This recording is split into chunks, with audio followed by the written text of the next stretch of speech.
दूसरों की भलाई के लिए जीता है, वास्तव में जीना उसी का सफल है। पेट भरने के लिए तो जानवर भी जीते हैं, लेकिन जीवन उसी का प्रशंसनीय है जो दूसरों की भलाई के लिए जी रहा हो।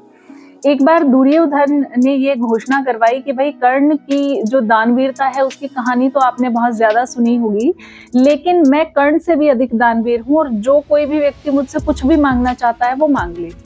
अब जब ये बात विष्णु जी ने सुनी तो वो उसकी परीक्षा लेने के लिए वहां पहुंच गए। उन्होंने एक वेश बना लिया एक बुजुर्ग व्यक्ति का, वो उसके पास गए, दुर्योधन के पास, और उससे याचना की। तो दुर्योधन ने कहा कि जी बताइए मैं आपकी क्या सेवा कर सकता हूँ। तो विष्णु जी ने कहा कि भाई मैं यात्रा करना चाहता हूँ, तीर्थ जाना चाहता हूँ, लेकिन क्योंकि मैं बूढ़ा हो चुका हूँ, मेरे पैरों में बिल्कुल भी जान नहीं है और मैं चाहता हूँ कि तुम अपनी जवानी मुझे कुछ दिन के लिए दे दो। मैं जब दर्शन करके वापस आऊंगा तो मैं जवानी तुम्हें वापस करके अपना बुढ़ापा ले लूंगा। अब वो दुर्योधन सोच में पड़ जाता है कि अपनी जवानी देकर बुढ़ापा मैं कैसे ले सकता हूँ। तो दुर्योधन क्या करता है कि वो कहता है कि आप कुछ और मांग लीजिए, लेकिन वो विष्णु जी जो भेष बदल कर आए थे वो इस बात पर अडिग रहते हैं कि नहीं, मुझे तो यही चाहिए, किसी और चीज से तो मेरा काम बनेगा नहीं।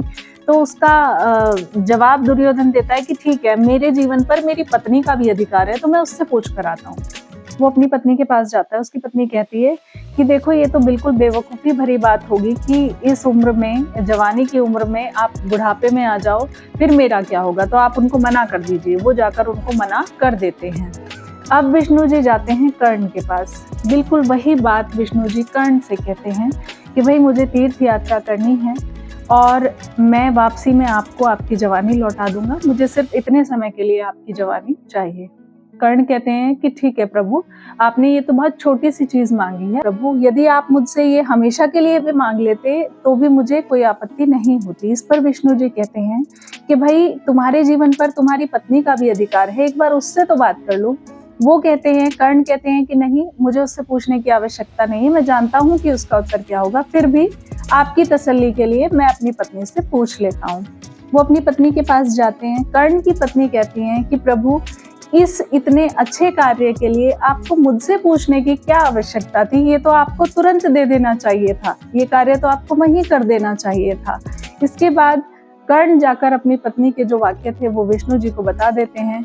तो विष्णु जी कहते हैं कि जो कर्ण है वो कर्ण ही रहेगा, दुर्योधन कभी भी कर्ण नहीं बन सकता। अर्थात जो व्यक्ति दूसरों के साथ परोपकार करना जानता है, दूसरों की भलाई करना जानता है, वही दूसरों की भलाई कर सकता है। कहने मात्र से कोई किसी का भला नहीं कर सकता।